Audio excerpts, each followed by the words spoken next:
Would you believe me if I said Shang-Chi is stronger than gods? Yes, he is, all thanks to these rings here. In this video, I'm going to take you on a journey to break down exactly why Shang-Chi is that powerful. Let me take you to Shang-Chi issue number 7. Within this issue, we get practically a huge ass lore dump breaking down this realm that wasn't very explored much in Marvel, Ta Lo. What's most important to take from this is that this realm has beings beyond imagination, gods even. We then zoom across a couple of issues, up to 11. Shang-Chi finds himself in Ta Lo fighting some Imperial guards when we get introduced to one of those said gods, the Jade Emperor himself. Before we go on, I'm gonna segue us to the mighty Thor because it further explains just who the Jade Emperor is. Jade Emperor has another alias, Yu Huang, and as you can see here, he's a part of a council, a specific council, a high council. A council of Sky Fathers. Some you probably know very well, like Odin or Zeus. One key thing to take from this is they're all noted equals, and you could interpret this in many ways. Equals in power, equals in influence.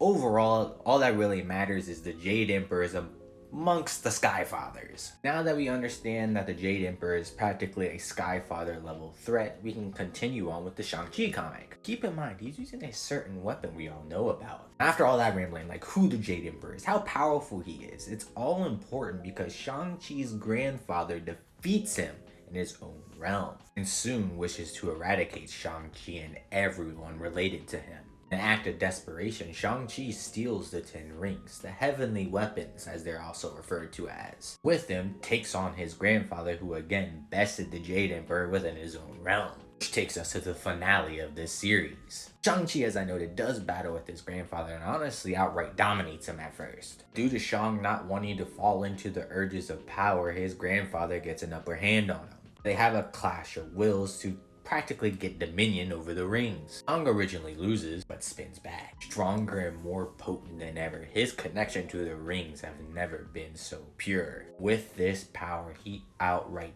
dominates his grandfather, saving not just Earth, but also all of Ta Lo. Just off that, you'd be like, damn, he might really be him, but there's still more, like the origin to the rings. Like I noted, they are heavenly weapons. To see said origins in Shang-Chi and the 10 Rings issue number 5. Being from the void, the Desolation Worm looks to consume everything in Ta Lo, even the realm itself. Jade Emperor and his accomplices try their best to hold him back, but fail.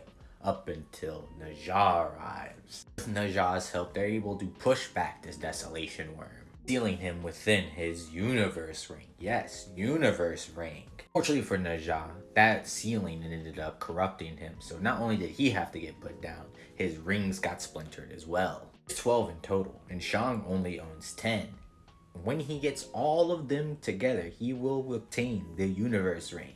Meaning despite not having the full powers of the ring, he is still a god level threat. And I'm still not done. Shang-Chi and Terax the Tamer. Due to Loki's meddling, Shang finds himself in the Niflheim. He's practically here to protect some dragon jewels from, you guessed it, Terax. Comes in on the top, plonked him across his jaw. Already showing physicals to hang with people that box with Thor, Silver Surfer, etc, etc. Rings then tell him that the jade jewels are practically not right, the cheese off. During this distraction, Terax off guard Shang. Next issue. Recovers quite swiftly. Weave! Yet again, Weave Nation certified for real. Stances up. Terax don't know what's about to hit him. Sidekick right in the sternum, putting them down to his knee. Terax then gets scummy. Clogs up the battlefield with a bunch of debris. Tries to get rid of Shang by knocking him into this ravine. The rings come in clutch and he knows it's time to take Terax down, meaning before he was just fucking around. He uses the rings to bind Terax. And someone with top levels of physicals cannot bust through these rings. And on top of that, it's noted verbatim that these rings defy the power cosmic. Shang clonks his dumbass. Lays Terax the fuck out. This man, ever since getting the ring, has consistent showings of being a top level dog now. For a cherry on top, it's noted verbatim that the rings rival that of the Infinity Gems. Seeing that he's not only taking down Sky Father level threats, his powers can also defy the power cosmic. Him rivaling the Infinity Gems makes sense. Shang is not a street tier. Put some respect on his name. He deserves it.